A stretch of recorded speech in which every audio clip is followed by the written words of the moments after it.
Oke Jam, ada nggak campur tangan Inggris dalam desain ataupun pembuatan bendera Malaysia yang digunakan sampai saat ini, Jam?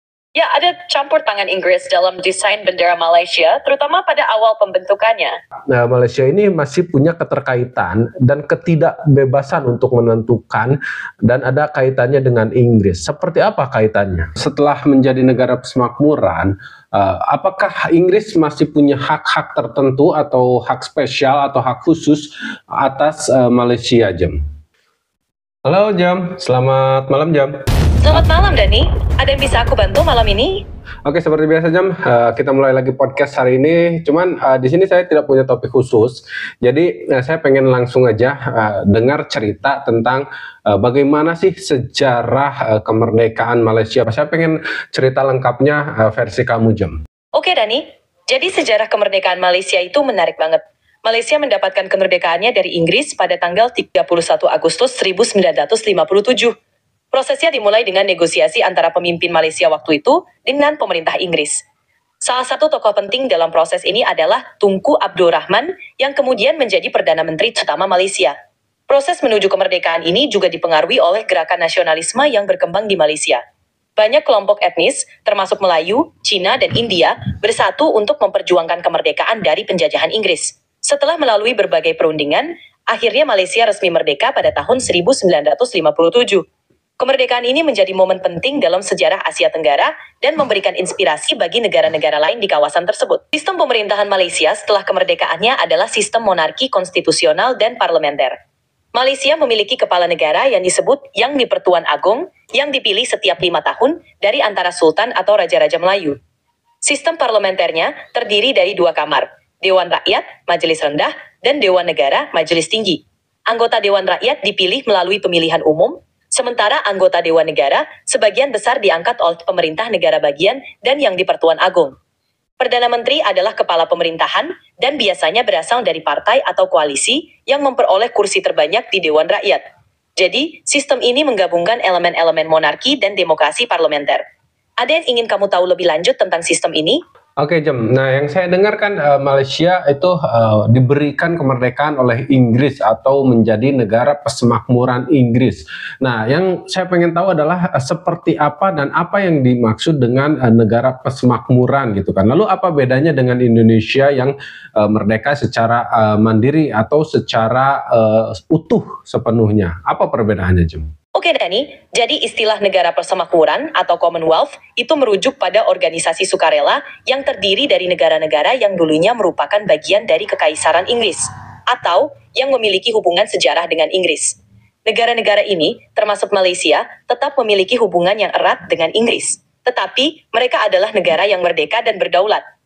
Perbedaan utama antara negara persemakmuran dan negara yang merdeka secara mandiri, seperti Indonesia, adalah dalam hal hubungan historis dan politik dengan Inggris.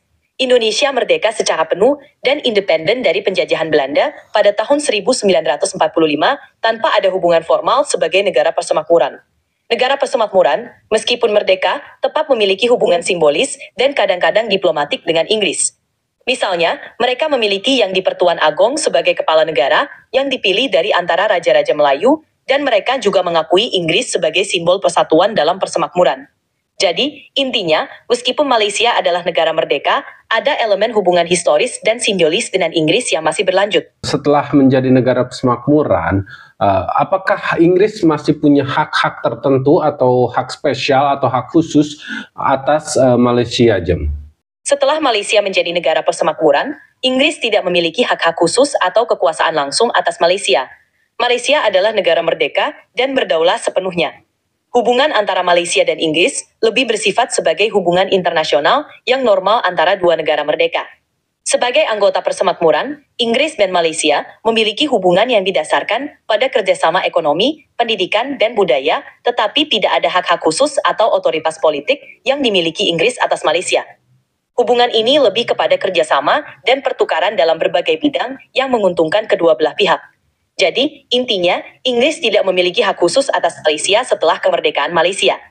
Oke, lalu seperti apa histori yang ada di Malaysia? Gini Jam, sederhananya kalau di Indonesia kan kita mengenal yang namanya pahlawan, sosok pahlawan ataupun nilai-nilai perjuangan yang diperjuangkan oleh para pejuang kita terdahulu, dan ada juga kita selalu tetap mengenang jasa-jasa pahlawan sampai saat ini, sampai detik ini dan mungkin bahkan selamanya gitu Jam. Nah, lalu bagaimana apa yang terjadi di Malaysia? Apakah ada nilai histori seperti itu di Malaysia Jam? Malaysia memang tidak memiliki hari pahlawan yang spesifik seperti di Indonesia, namun mereka punya hari kemerdekaan yang diperingati setiap tanggal 31 Agustus. Selain itu, ada juga penghormatan terhadap tokoh-tokoh yang dianggap sebagai pejuang kemerdekaan, meskipun mungkin lebih fokus pada pencapaian politik daripada pertempuran fisik seperti yang sering terlihat di Indonesia. Jadi, meski sejarahnya agak berbeda, ada juga rasa hormat terhadap jasa-jasa para pemimpin dan pejuang kemerdekaan di Malaysia. Bagaimana menurutmu? Apakah ini lebih terasa di negara-negara Asia Tenggara lainnya? Oke, nah selain Malaysia, saya pengen tahu dulu Jam, kita menyimpang dulu dari topik kita malam hari ini. Saya pengen tahu dong, selain Malaysia, negara mana aja yang ada di Asia Tenggara yang menjadi negara persemakmuran bekas penjajahnya Jam? Negara-negara tersebut termasuk 1. Myanmar, Burma, dulu merupakan koloni Inggris dan menjadi bagian dari India Britania hingga akhirnya merdeka pada tahun 1948. Wadasi dan Singapura, sering terjadi batasan terhadap intelektual Inggris. 3. Brunei, walaupun tidak sepenuhnya terlibat dalam persemakmuran seperti Malaysia, Brunei tetap memiliki hubungan erat dengan Inggris dan baru benar-benar merdeka pada 1984. Selain itu, negara-negara seperti Thailand dan Kamboja tidak terlibat langsung dalam persemakmuran Inggris, meskipun mereka juga memiliki sejarah panjang dengan kekuatan kolonial Eropa seperti Prancis dan Inggris. Menarik ya, bagaimana persemakmuran Inggris meninggalkan jejaknya di beberapa negara di Asia Tenggara. Oke, lalu apa bedanya menjadi negara persemakmuran dengan tidak seperti negara-negara lain yang tidak terlibat persemakmuran dengan Inggris yang kamu sampaikan tadi, Jem? Apa perbedaannya? Perbedaan utama antara negara yang menjadi bagian dari persemakmuran Inggris dan negara yang tidak terlibat dalam persemakmuran Inggris terletak pada hubungan politik, simbolis, dan sejarahnya dengan Inggris setelah merdeka. Negara yang menjadi bagian dari persemakmuran Inggris biasanya tetap memiliki hubungan yang lebih dekat dengan Inggris meskipun sudah merdeka. Mereka seringkali masih mengakui simbol Inggris, seperti ratu atau monarki Inggris, sebagai bagian dari identitas mereka, meskipun dalam konteks yang lebih terbatas dan simbolis. Contohnya, seperti Malaysia yang mengakui Yang di-Pertuan Agong, yang dipilih dari antara Raja-Raja Melayu, dan masih terikat dengan persemakmuran secara simbolis. Negara-negara ini cenderung membangun identitas nasional yang lebih independen, tanpa kaitan langsung dengan bekas penjajah mereka. Jadi, negara persemakmuran tetap memiliki beberapa elemen hubungan dengan Inggris, baik secara simbolis maupun diplomatik. Sementara, negara yang tidak terlibat dalam persemakmuran cenderung memiliki lebih banyak kebebasan dalam menentukan jalur politik dan identitas mereka setelah merdeka. Oke, tadi kamu bilang negara yang tidak terkait dengan persemakmuran itu memiliki kebebasan berpolitik. Lalu, seperti apa kekangan politik yang dialami oleh negara yang menjadi persemakmuran Inggris? Kalau memang negara yang tidak terkait persemakmuran punya kebebasan, berarti negara yang ada hubungannya dengan persemakmuran Inggris, berarti mereka punya batasan dalam politik. Batasan seperti apa nih yang kira-kira dimiliki oleh negara yang menjadi persemakmuran Inggris? Berikut adalah beberapa batasan yang mungkin dialami oleh negara-negara persemakmuran Inggris. 1. Pengaruh politik Inggris. Meskipun sudah merdeka, negara persemakmuran Inggris biasanya masih dipengaruhi secara politik oleh Inggris, baik dalam hal kebijakan luar negeri, ekonomi, atau hubungan internasional. Ini membuat negara-negara tersebut kadang sulit untuk membuat keputusan sepenuhnya independen tanpa mempertimbangkan kepentingan Inggris. 2. Struktur pemerintahan. Beberapa negara persemakmuran mempertahankan struktur pemerintahan yang serupa dengan sistem monarki konstitusional Inggris yang mungkin membatasi fleksibilitas mereka dalam hal pengaturan politik internal. Misalnya, meskipun mereka sudah merdeka, sistem pemerintahan yang ada masih bisa mencerminkan warisan Inggris, seperti pemilihan kepala negara dari kalangan monarki atau sistem parlementer. Ini bisa terlihat dari kerjasama, perdagangan, investasi, atau penggunaan mata uang yang masih bergantung pada Inggris atau negara-negara dengan pengaruh Inggris. 4. Peran simbolis. Walaupun tidak lagi berada di bawah kekuasaan Inggris, negara-negara persemakmuran seringkali masih mempertahankan hubungan simbolis, seperti mengakui ratu atau monarki Inggris sebagai kepala negara simbolis. Namun, meskipun ada batasan-batasan ini, seiring berjalannya waktu, banyak negara persemakmuran yang mampu mengurangi atau menghilangkan pengaruh Inggris dalam politik dan ekonomi mereka. Mereka membangun identitas nasional mereka sendiri dan mengambil keputusan politik yang lebih independen. Misalnya, Malaysia yang pada akhirnya memiliki kebijakan luar negeri yang lebih mandiri, meskipun hubungan dengan Inggris masih ada. Jadi, meskipun ada kekangan dan pengaruh dari Inggris, banyak negara-negara ini akhirnya berkembang menjadi negara yang lebih bebas dalam politiknya. Saya melihat di sini dari bendera Jam. Sekarang dari bendera yang dimiliki oleh Malaysia itu memang tidak sama ya dengan Inggris, tapi ada unsur-unsur ataupun nah, adakah kaitannya bendera yang dimiliki Malaysia ini dengan bendera Inggris ataupun negara Inggris itu sendiri, Jam? Ya, benar sekali, Ustaz. Bendera Malaysia, yang dikenal dengan nama jalur gemilang, terdiri dari 14 garis merah dan putih, yang melambangkan 12 negara bagian Malaysia dan satu wilayah federal, Kuala Lumpur, serta sebuah bulan sabit dan bintang berujung 14 yang melambangkan persatuan antara negara-negara bagian tersebut. Namun, elemen yang paling terlihat mirip dengan bendera Inggris adalah Union Jack yang ada di bagian kiri atas bendera Malaysia. Pada bendera Malaysia, Union Jack masih dipertahankan sebagai bagian dari desain yang mencerminkan warisan sejarah Malaysia sebagai bekas jajahan Inggris sebelum kemerdekaan. Union Jack di bendera Malaysia menjadi pengingat akan masa lalu kolonial, tetapi dengan desain lain yang menunjukkan kemerdekaan dan identitas nasional yang baru. Jadi, ada hubungan historis dalam desain bendera Malaysia yang mencerminkan hubungan negara itu dengan Inggris sebelum merdeka. Meskipun sekarang, bendera tersebut lebih banyak mencerminkan kesatuan dan identitas Malaysia sebagai negara merdeka. Oke, Jam, ada nggak campur tangan Inggris dalam desain ataupun pembuatan bendera Malaysia yang digunakan sampai saat ini, Jam? Ya, ada campur tangan Inggris dalam desain bendera Malaysia, terutama pada awal pembentukannya.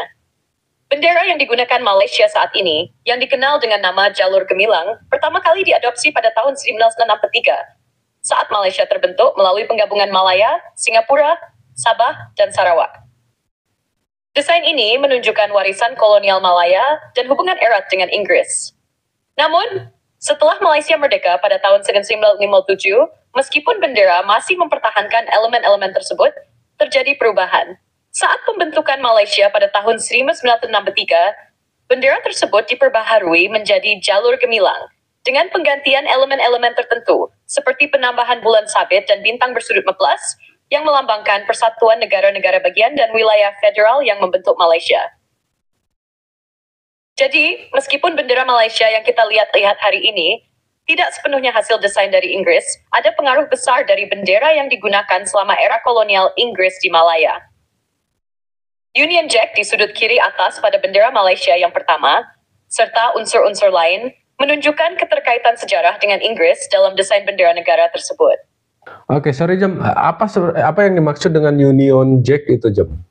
Union Jack adalah nama untuk bendera nasional Britania Raya, yang merupakan kombinasi dari 3 salib dari negara-negara yang membentuk Britania Raya, Inggris, Skotlandia, dan Irlandia. Secara spesifik, Union Jack terdiri dari 3 elemen, salib merah, St. George. Salib ini mewakili Inggris berwarna merah di atas latar putih. Kedua, salib putih St. Andrew.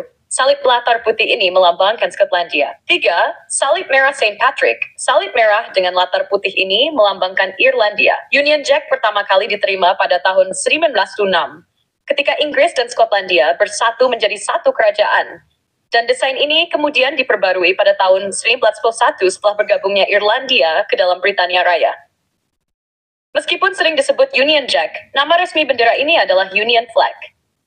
Nama Jack digunakan karena bendera ini sering dikibarkan di kapal-kapal milik Inggris, dengan Jack merujuk pada bendera yang dipasang di bagian depan kapal. Seperti apa nih peran Inggris di awal-awal kemerdekaan Malaysia, Jam? Berikut ini adalah beberapa peran yang dimainkan oleh Inggris di awal-awal kemerdekaan Malaysia. 1. Bantuan dalam membangun institusi pemerintahan. Meskipun Malaysia merdeka, banyak sistem pemerintahan dan administrasi yang diwarisi dari masa kolonial Inggris. Inggris membantu Malaysia dalam proses transisi untuk memastikan stabilitas pemerintahan baru. Mereka memberikan saran dan dukungan untuk pengorganisasian struktur pemerintahan, hukum, dan lembaga-lembaga negara yang akan diteruskan setelah kemerdekaan. Penyelesaian masalah keamanan dan insurgensi.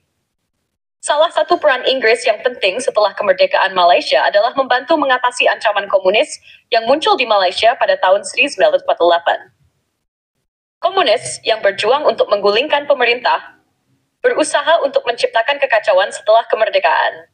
Inggris bekerja sama dengan pemerintah Malaysia yang baru untuk melawan ancaman ini, terutama dalam Perang Darurat 1948-1960 yang berlangsung beberapa tahun setelah Malaysia merdeka. 3. Pengaruh dalam hubungan luar negeri. Meskipun Malaysia sudah menjadi negara merdeka, Inggris tetap menjadi mitra dagang dan sekutu penting bagi Malaysia dalam urusan luar negeri, terutama dalam konteks pertahanan dan ekonomi. Malaysia masih mempertahankan hubungan yang erat dengan Inggris, dan Inggris tetap berperan dalam berbagai isu internasional yang melibatkan negara-negara persemakmuran. 4. Keterlibatan dalam sistem ekonomi. Inggris memiliki pengaruh besar dalam ekonomi Malaysia setelah kemerdekaan, terutama karena Malaysia masih sangat bergantung pada perdagangan komoditas seperti timah dan karet, yang merupakan industri yang banyak dikendalikan oleh perusahaan-perusahaan Inggris pada waktu itu. Inggris memainkan peran sebagai mitra dagang utama dan pengaruh ekonomi di Malaysia. 5. Anggota Persemakmuran.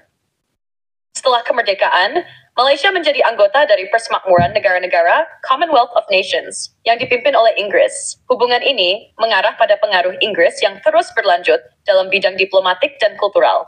Oke, siap teman-teman, terima kasih banyak udah nonton video ini, dan saya ucapkan terima kasih juga buat kalian yang udah dukung dari Sabang sampai Merauke yang selalu dukung channel ini. Saya ucapkan terima kasih banyak. Jangan lupa kembali lagi besok, tonton juga video kita yang lainnya. Saya Daniel pamit. Assalamualaikum warahmatullahi wabarakatuh.